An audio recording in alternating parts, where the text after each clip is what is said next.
What's going on, guys? This is Daniel, one half of the Kwak brothers, and in this video we are going to be talking about the best rental markets in the year 2020. So let's cue that intro and let's get right to it.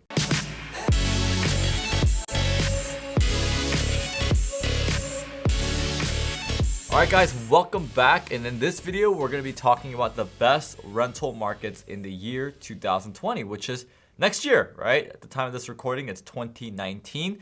So we're going to be talking about the very next year, what I foresee to be some of the best rental markets in the year 2020. We're going to be talking about how I get to those conclusions and ultimately why, along with different sources that state in terms of the data they provide as to what is the best rental market for the year 2020.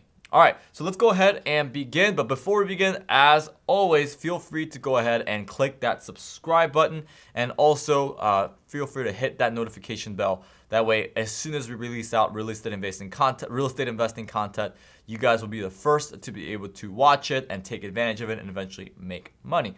And again, guys, feel free to click the subscribe button. I have a goal of actually wanting to hit 100,000 subscribers by the end of the year. So if we do it, I'll go ahead and give you a free gift, right? Since everything technically is free nowadays.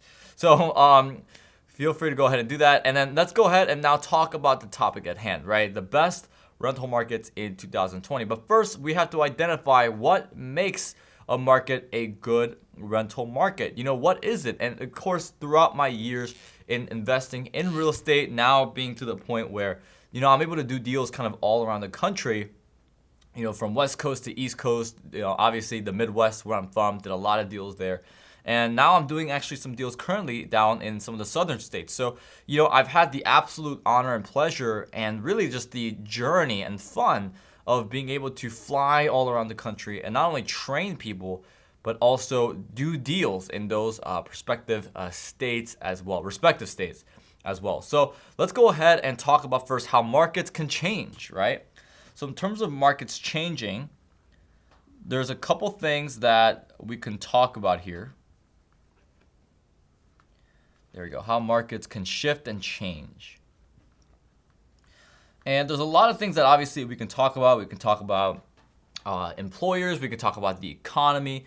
We could talk about a lot of different things. But I want to bring up two things that I see not a lot of people talking about, right? And obviously the first one that many may say is value. But the reason why I bring up value is because I feel like it's one of the most misunderstood terms in terms of everything that's out there. And again, guys, my goal with this video and also a lot of our real estate investing content, my goal is to not repeat things that a lot of other individuals say. When you come watch our videos in our channel, my goal is to introduce things to you that nobody ever talks about. New things, new pieces of value that not a lot of people say.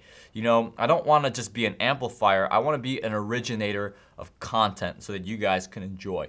So I want to introduce a very new concept of creating value, but also understanding the value of real estate prices.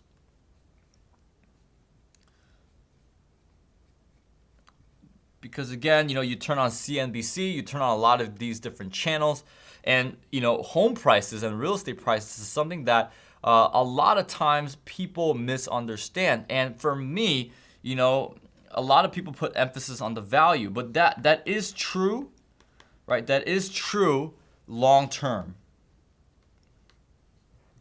especially when you're securing financing. Right, so when you're securing financing, especially if you're being financed by the bank, a lot of times value is made and is there for risk assessment.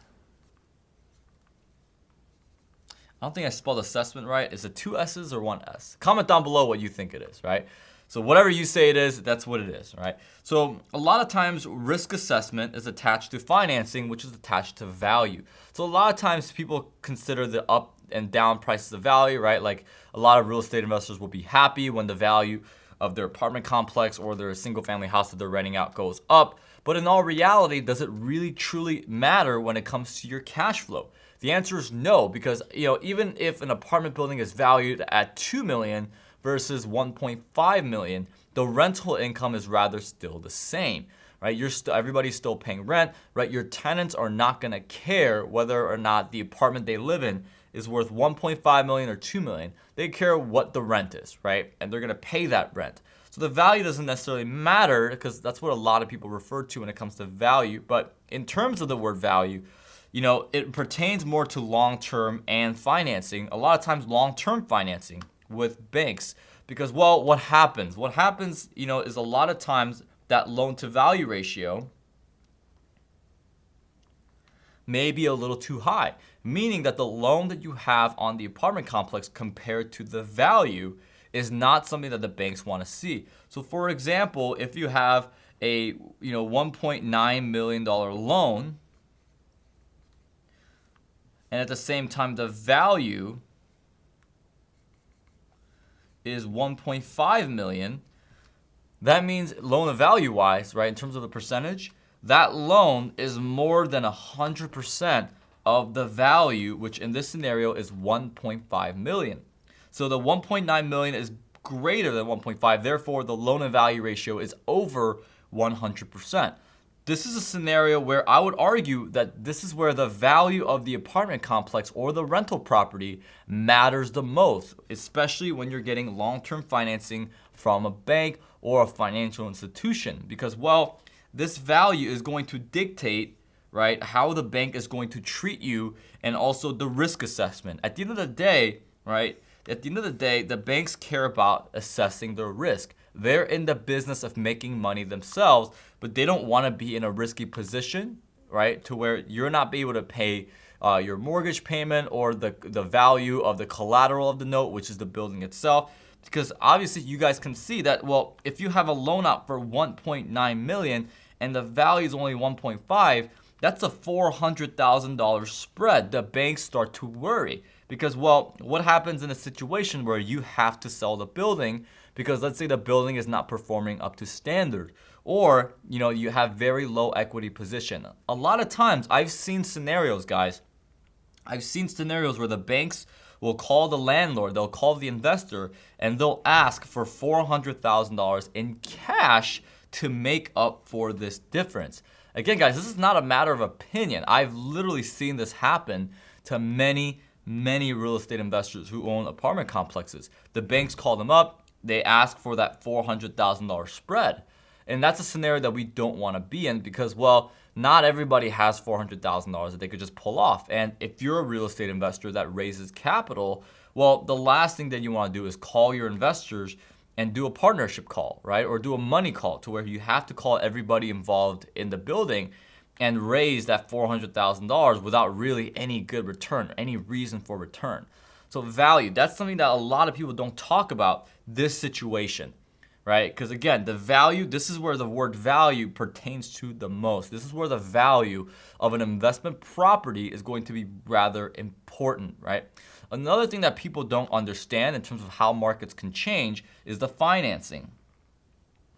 And I know it may seem we just talked about that, but I'm not talking about the specifics of the financing like what we have here in terms of the loan compared to the value. I'm referring to more who finances you. So when I'm looking at a market, when we're answering the question of, what are the best rental markets in the year 2020, well, we have to look at the markets, what assets are there, and what type of financing do they have. Let me give you an example, right? So I am doing some fix and flips, right? I'm doing some development deals, but also some fix and flips in a market that's predominantly dominated by FHA.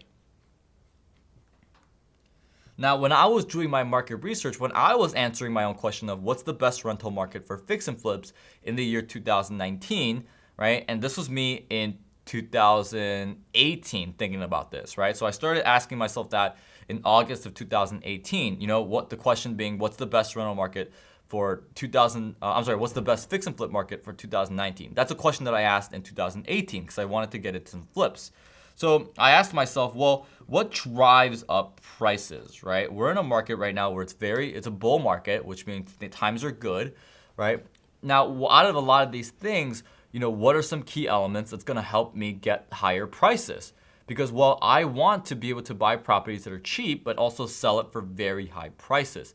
And what's specific, right? How can I create a scenario where I don't have a lot of competition going into these buildings, therefore my prices are low, but I could create a scenario where there's a lot of competition when I sell the building, therefore the billings are high. And I came to the conclusion I needed to do my fix and flips in an FHA hotspot in cities where the FHA was rather high, because, well, government programs like FHA, they only, they do stuff like 3% down. Therefore, people have more flexibility when it comes to offering prices on homes. It drives up the price because there's more buyers.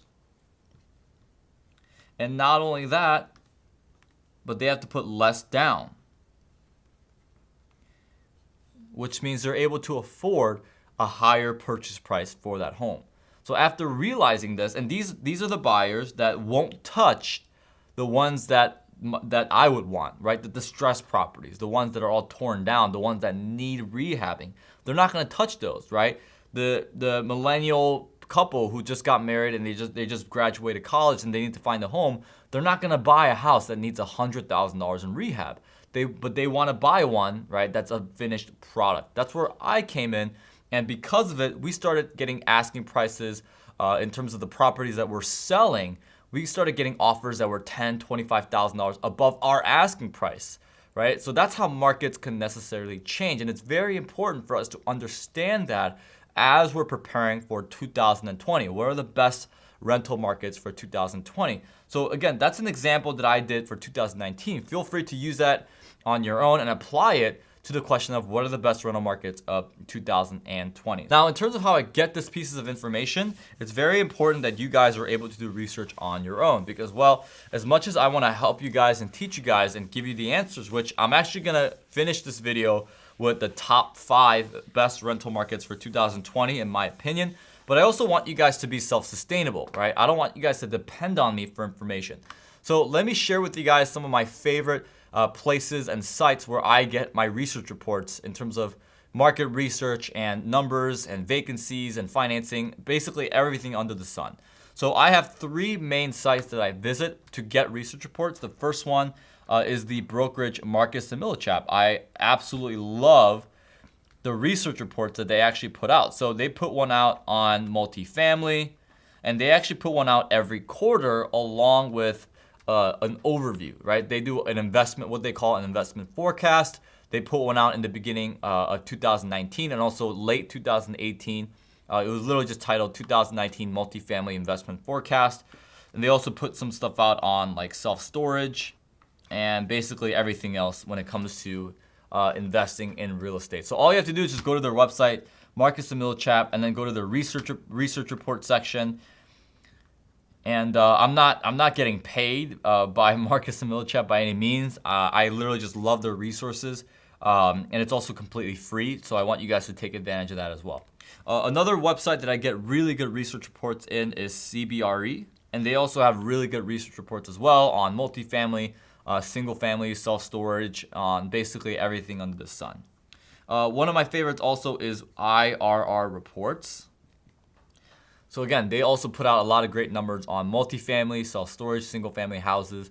I saw one on, I think it was like cannabis, right? It was like cannabis real estate and how that's taking off, how, the legalization of marijuana, how that affected real estate market, how, a lot of the people involved in the marijuana industry, they can't put money in the bank, so a lot of them put money in real estate, and that was something really interesting to read about. So Marcus & Millichap research reports, CBRE, and also IRR reports have been really good sites and places to go for me to get my data. And a lot of times, here's what you want. You want raw data, which is why I try and stay away from like news, right? Like CNN or Fox or anything like that, because I don't want journalists who never invested a day in their life in real estate and have no idea what we're talking about here.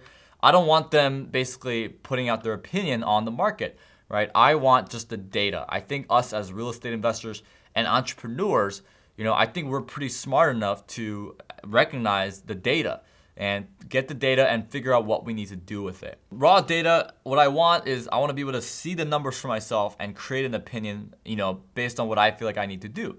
Another thing to get more information and research on certain markets is I love talking to the people there. So here's some of the things that I do. I join local real estate investing Facebook groups. So one of the things that I looked at when I thought about investing in Charlotte was I joined a couple of Facebook groups for real estate investors specifically in Charlotte. I think one was literally called Charlotte Real Estate Investing Group or Real Estate Investors, and kind of just scroll down through the statuses and see, what other people are posting, what other people are looking to do. And a lot of times I'll create and build a network around people in that group, and I'll kind of just call them, connect with them, email them back and forth, and just kind of ask questions about the market. What are they doing to respond, so on and so. And on top of it, I talk to locals. Now, I don't mean just any locals. I actually talk specifically to the mailman or the mailwoman, right? I talk for people who work for the post office.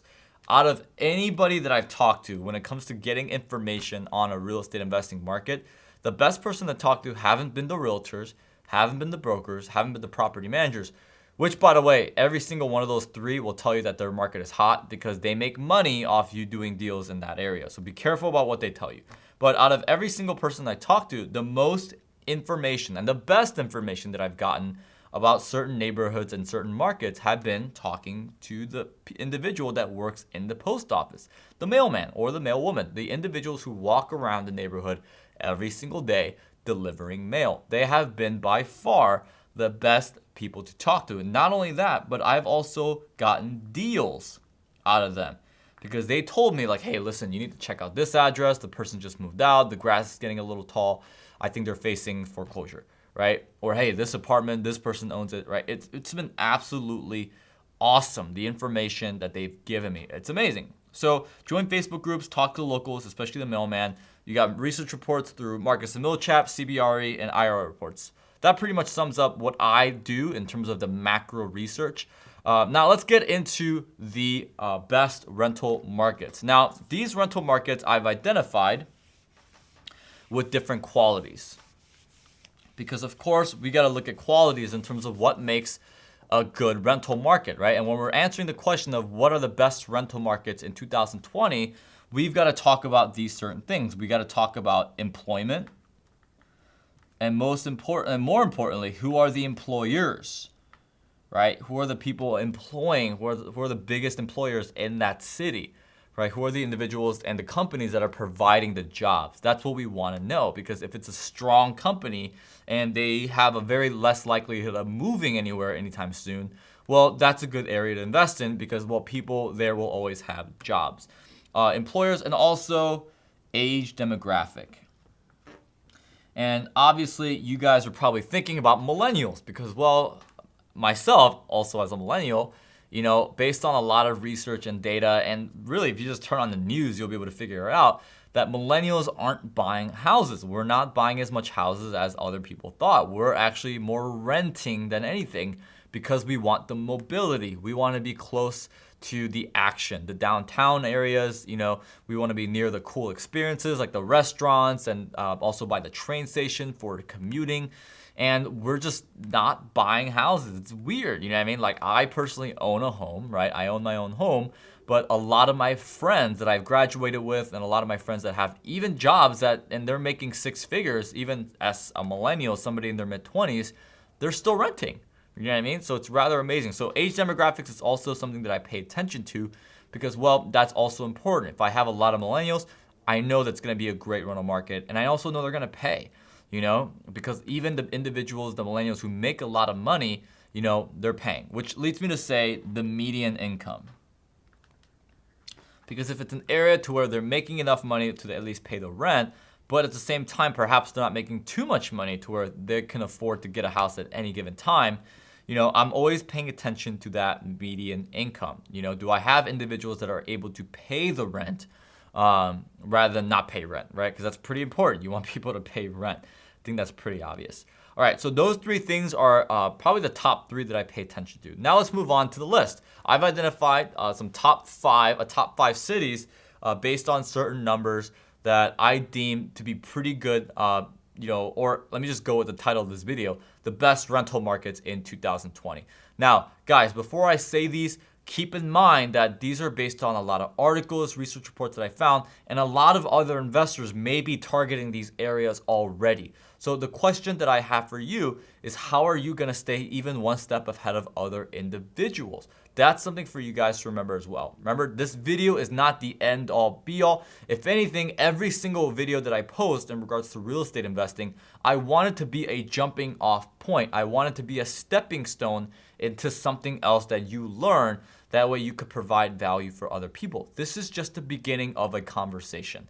So these are in no certain order. I'm not saying this is like number 5 to number 1, number 1 to 5, right? No certain order. These top 5 are I deem to be the best rental markets in 2020 for now. So I'm just gonna go with A, right, instead of 1 through 5. First one I identified is Charlotte, North Carolina. Now I'm gonna write some statistics kind of over here, and let me go ahead and erase that part. But I'm gonna write some statistics that kind of tell me as to why it has a possibility of being the best rental market, one of the best rental markets in the year 2020, right? Stuff like unemployment, median income, and also millennial migration. Let's put that. That sounds really, really good. So where millennials are moving to. So in terms of Charlotte, North Carolina, let's go ahead and talk about the numbers. In terms of the unemployment, right? Unemployment actually went down about 35.3%.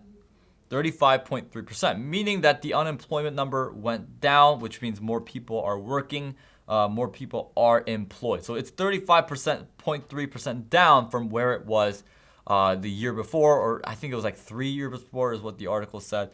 But it's been down significantly, and also the median income has gone up 14.5%. And also the millennial migration, the millennial population has gone up 9.9%. So it is also a city where a lot of people, especially my age, the millennials, are wanting to move, right? Another city that we have here is Nashville, Tennessee. In terms of unemployment, unemployment has gone down 48.1%. In terms of median income, it's gone up 30.4%.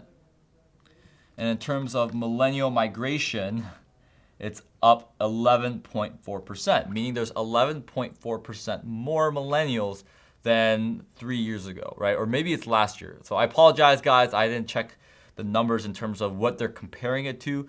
But this is kind of giving you an idea in terms of the direction that it's heading. All right, let's go on to C. We also have Austin, Texas. In terms of unemployment, we're at 45.1% down.